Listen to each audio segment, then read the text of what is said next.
Today's video, I'm going to be sharing my holiday nail art collection design number 3, and this is going to be called Decking the Halls. So this design, in my opinion, was just going to be a day of decorating where you put up the Christmas tree, you hang stockings up by the fireplace, you are hanging some Christmas wreaths, you wanted to put the presents under the tree, you wanted to hang some fun garland, etc.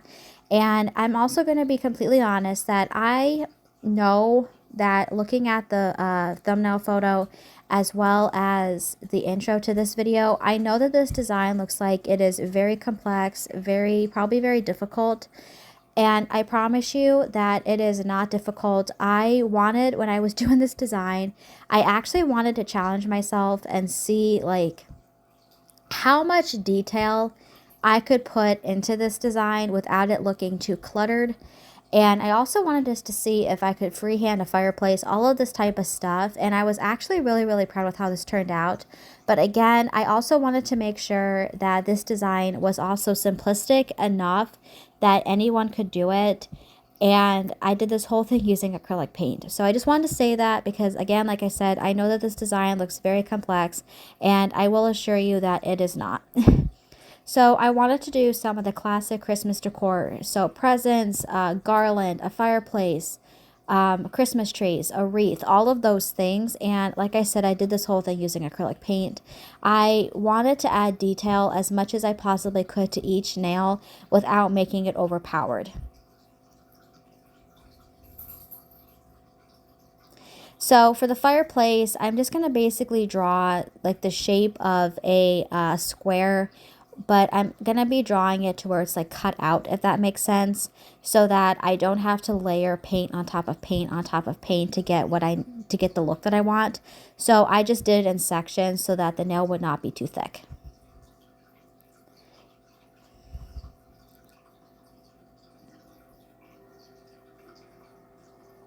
So next I'm going to be filling in like the like where you put the firewood in a fireplace, that part of the fireplace. I'm going to be doing that with charcoal paint, or charcoal colored paint as I like to call it. And then I'm going to be adding some little lights as well as some cute Christmas garland. And then I'm going to go back to the inside of the fireplace, and I'm going to be putting some like pieces of firewood that are on fire so that it looks like, obviously, like that cozy Christmas feeling that you get. I also wanted to do the bricks too.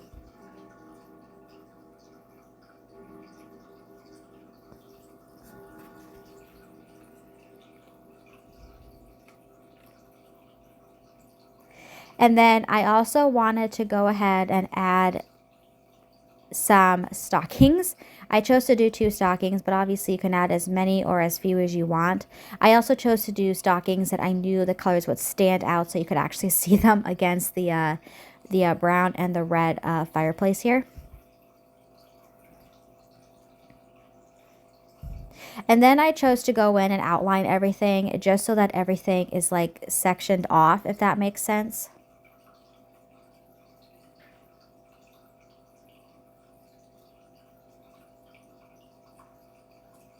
Again, adding as much detail as I can, but also making it be very simplistic and very easy.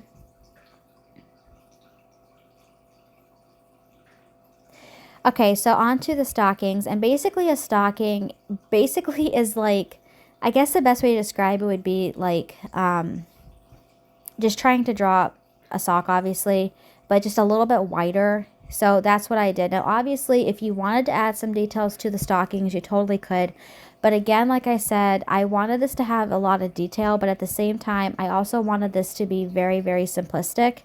So I just chose to add the white fur to the stocking. And then I also wanted to add some garland to the fireplace.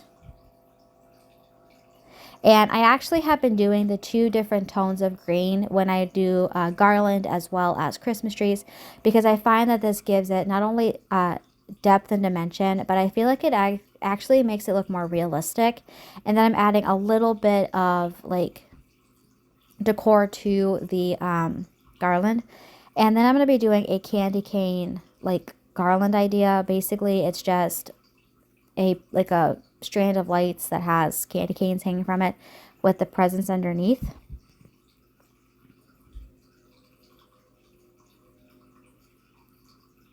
And then I also wanted to add another stocking. So it was like you take stock, like when you on Christmas morning, when you go downstairs, you go to open presents, and you not only have the presents like under the tree, but sometimes you take the stockings down and you put them near the presents, like something like that. That's also what I was going for. And I'm going to be adding the detailing to the little candy canes. One thing I will say though, that if you struggle with freehanding or you want to do something Christmassy but you don't know like what type of designs to do for Christmas, I would recommend trying to do Christmas presents. I would recommend trying to do a wreath or even a candy cane, because they look harder than they are. Like, in all honesty, I know that there are a lot of designs out there that you look at a picture, they're like, there's no way that someone freehanded that, or there's no way someone did that. And if you look at it step by step by step, it actually looks way easier. That's kind of how like my mind was going with this. All right, so for the thumb, I wanted to do one more Christmas like scene where there's the tree, there's a wreath, there's some garland. I also wanted to add some presents as well as a Santa hat underneath the tree. I did not do a fireplace on this nail though. And if you struggle to draw stars, like stars are one of those things that for some reason, for the life of me, I cannot draw a star. So basically the best way that I have found to draw a star, especially when it comes to a Christmas tree topper, is draw an X, and then on the top two, where the little prongs are of the X on the top of it, you add another prong in the middle there, and that's basically how you easily draw a star from what I've tried. I'm adding more Christmas decor to the tree here. Again, if you wanted to add, like, draw some ornaments, you totally could, but I wanted to keep everything simple, so I just went with polka dots. This one was kind of out of focus, but I was trying to leave as much of this in as I could. This tutorial is definitely significantly longer than majority of my tutorials on my channel, but there was so much detail into this that I wanted to cut enough of it out that it was short enough, but I also wanted to make it long enough so that like I could keep like as much of the detail in as I possibly could. All right, so lastly, I'm adding a top coat. I'm just sealing everything in with a shiny top coat, but you can of course do matte if you prefer. If you want to add some glitter, you totally could too. I thought this design was absolutely beautiful. I absolutely loved it, and that was it for this design.